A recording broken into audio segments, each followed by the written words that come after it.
Welcome back to the CEO Mastery Show, brought to you by the Ultimate Sales Machine. I have Troy Aberly with me today, our Executive Strategy Officer, and we're going to cover on page 278 the quote, "In each of my weekly sales meetings, I make every salesperson repeat after me as I give them various affirmations." One of my favorites for salespeople is, "I love to cold call in the morning." Which is something that very few people love to do, but I happen to have with me somebody that there is just something, I feel as if there's something strangely odd about you. Wrong with me. Yeah, I was gonna it's say right. that, but It's then right I with didn't me. want to say it. Here is your daily dose of the Ultimate Sales Machine coming to you from the new edition.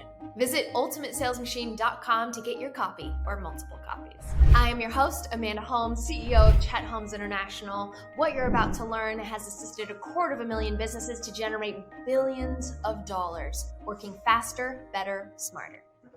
Yes, so can you explain to me, my father talks about affirmations that he says, so you just love cold calling. Well, I give it a different attitude. Most people look at it as they're scared of it because most of it's fear because they don't want to be rejected. Yeah. Right? But instead of looking at it that way, you need to realize that if you truly do understand your customer and what their needs are, their kitchen table needs as I call it, they've already gone through a whole evening of turmoil of not having enough money, not feeling good mentally, physically, just things haven't gone right because they've already brought a lot of stress from the day before. I know in the morning when they wake up that I have the opportunity to give them the gift that they really could actually serve them.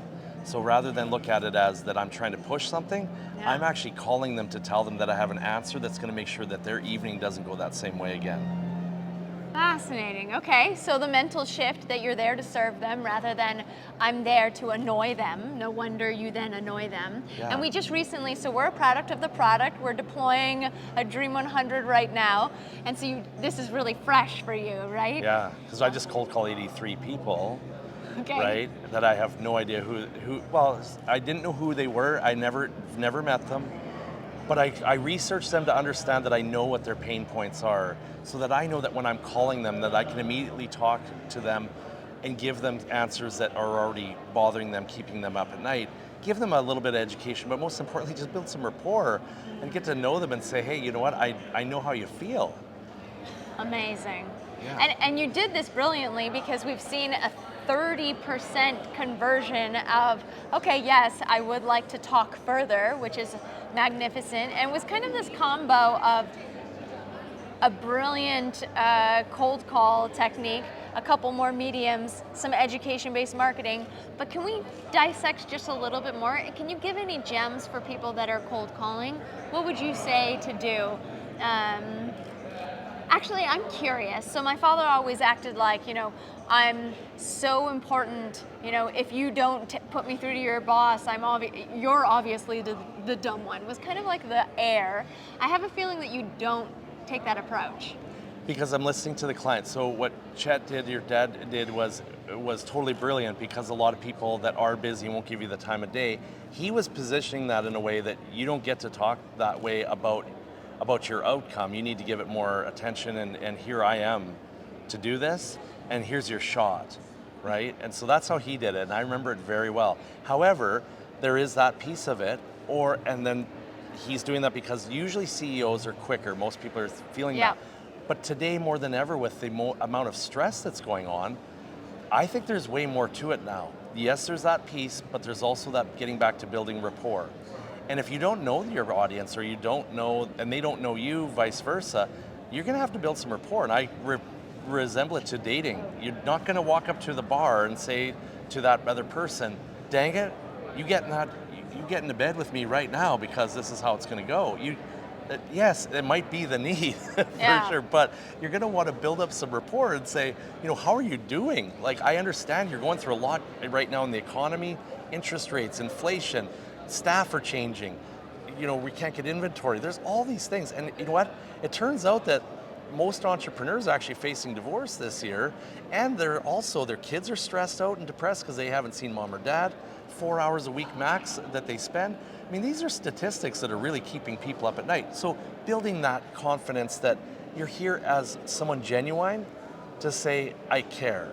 This also disarms the people that, if you feel that the people you're talking to, you're afraid that they're too important or too busy to take your call.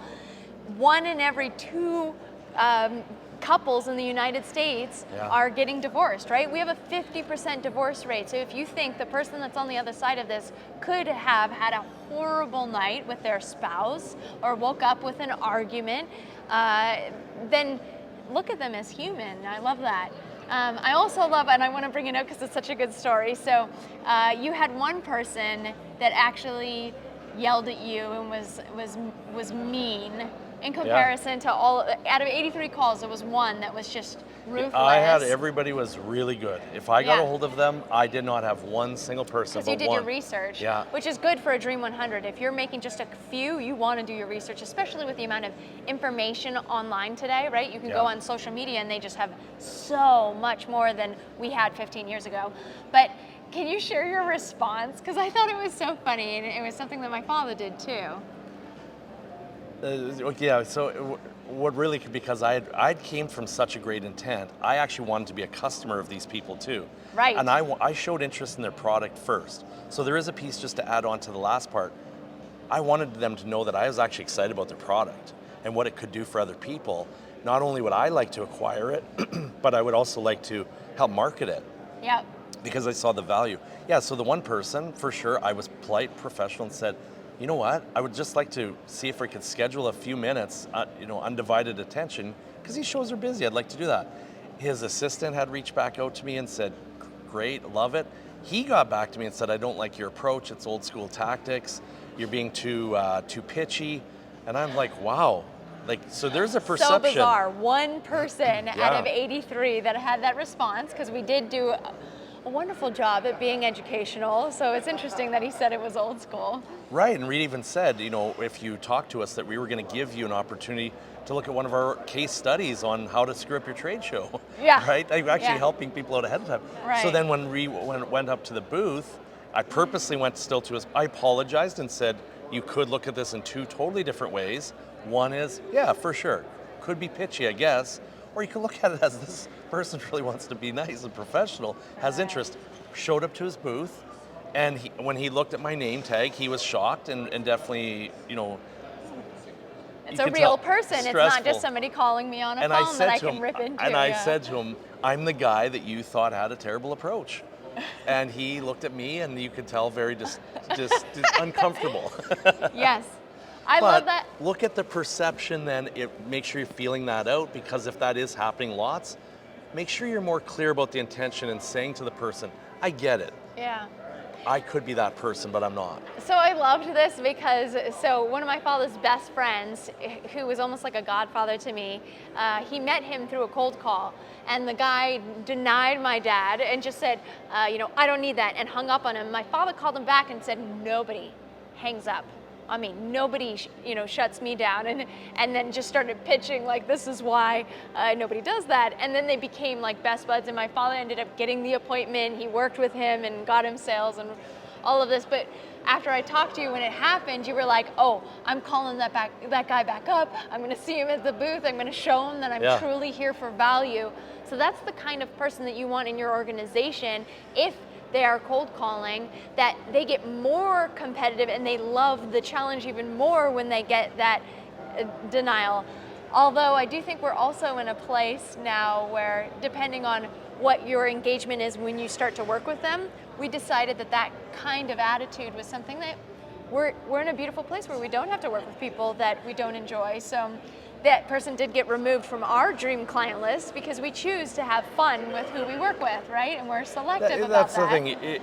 You just said it dead on. Because if you are following your Dream 100, like we always say, if you have a goal, pick the people first that are going to get you to the goal fastest. Don't just pick the wide demographic, because everywhere we go, that's what people are trying to do, is just grab anyone's attention. Yep. Be laser focused on that person. If they don't meet your requirements and your emotional piece and your frequency and your culture of your company, X, gone.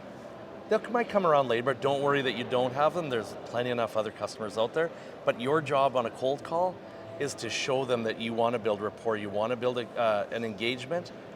Leave the pitch part out. You're not a a rapid fire cold caller selling an infomercial product. You're there to build a relationship. Wonderful, and that is another episode of the CEO Mastery Show. So here's the deal. I am so grateful to Chet Holmes for all that I've learned, but it's actually Amanda Holmes that taught me the exact strategies that I needed to create 42 million in 7 months. I was so reignited. I asked Amanda, is there any way I could come and work alongside you and help your clients be able to get results like I just got? Hi, I'm Troy Aberley, now the Executive Strategy Officer at Chi. It's a privilege to see this wonderful woman lighting up the stages with actionable strategies and creating immediate results. It's hard for me to imagine that you could get anyone else better at your event than Amanda because of the impact that she can create. Who knows if Amanda is even available for your event date? Go to chetholmes.com/speaking and check out her availability. This could be the event that could change your life just as it did for me.